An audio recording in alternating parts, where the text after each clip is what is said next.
Alright, what's going on, everybody? It's Jeff, the Young Black Geek. We're talking chapter 17 of The Promised Neverland, titled The Secret Room and William Minerva Part 2. This is just a two-part little chapter series within the overall series, but it was very telling. I'm going to go ahead and pop this off with a 3 fire emoji chapter. I enjoyed the reveal, but I'm really tired of Don and Gilda, and I understand why why they're gonna get caught and why. Man, let's go through the chapter. Alright, so Don and Gilda have decided they're going to go into Mom's secret room, and they gained access from Don stealing the key last chapter, and now Gilda has decided that she wants confirmation as well that they were not lying. And so they go into Mom's secret room, and it appears to be just a storage room, but they find a basement that leads into a communication room that also has the storage for all the toys of the kids that have left the Grace Field house. And the wheels start turning, and Don and Gilda suspect that instead of just Mom not having sold them off to good families, in fact they are something worse has happened, because they found the toys from not just Connie's bunny specifically, but all the other kids that have left and took their toys with them. They're all down there, so they're like, no, this person, when they left, they took this with them. Like, why is this here as well? Like, what is actually going on? And how do you think that Emma knows that they were sold to bad people? Like, which was the red herring from a few chapters ago, where they were like, you really kind of gave them too much information, because there was no way for us to know what kind of people they were sold to. But all of this could have been avoided, and the plan could have just went according to schedule had Don just been able to listen to the information provided. That was solid enough for a 10, 11-year-old to be like, okay, they've been sold to bad folks, whatever, because how else would all this be happening, and why does this happen every night, and this, that, and the other, you know what I'm saying? Like, they provided more than enough information with factually stating Connie's bunny was left here even after, like, it was reminded, and we went and saw what happened to Connie.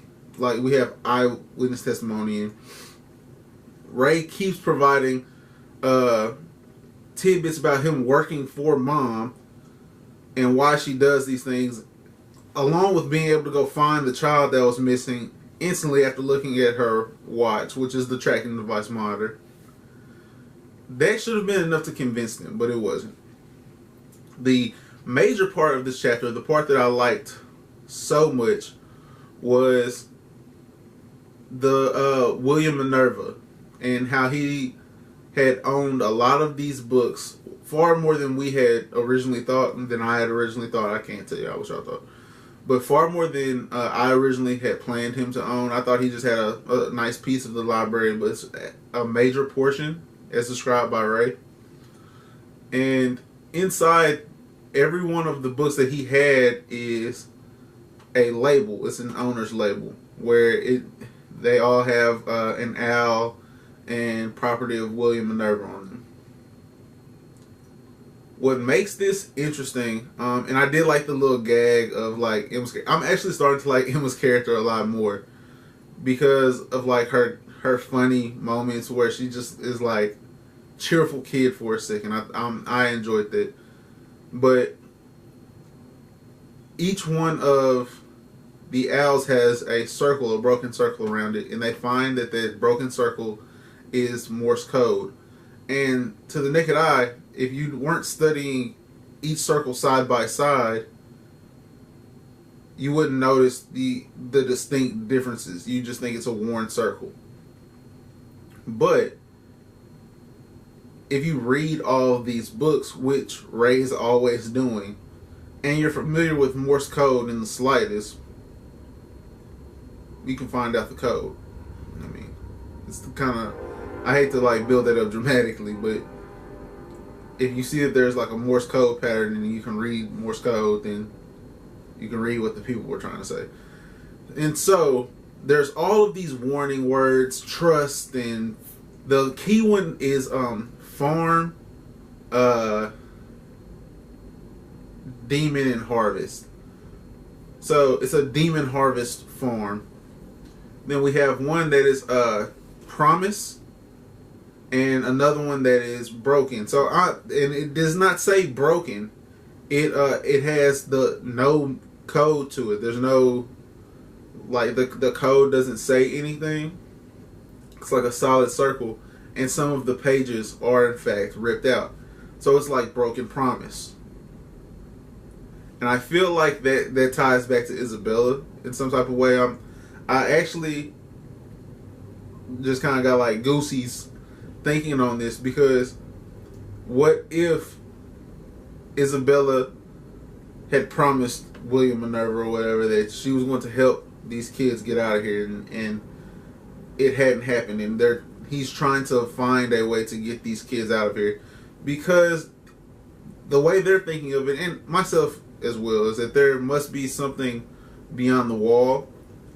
And Ray giving Emma the binoculars to start working on a plan for once we get over the wall, because I had not paid attention to it, and shame on me for doing so, but we had primarily focused on getting out of the range of the farm, getting over the wall. But that's only a small piece of the general escape plot. And so for them to have this opportunity and actually use it, we have to go further than the wall. And so now I feel like focusing in this volume, focusing specifically on post over the wall, huge, and it's going to go a long way in terms of developing their characters for the future of this series, because we've been so narrow-minded and Ray's been so secretive, so we really can't tell how far out Ray has thought this, but we really are about to go so much faster. I am kind of I don't want to say upset. I wish we would have found out how far away we are again. I think that the constant countdown kind of speeds up chapters. It kind of gives chapters a little more oomph. But I want to know how far we are from the planned escape date. And hopefully we bring that up in the next chapter. Once again, this was a 3 fire emoji chapter for me. If you like this, please give it a like. We're trying to get a lot more consistent with the channel.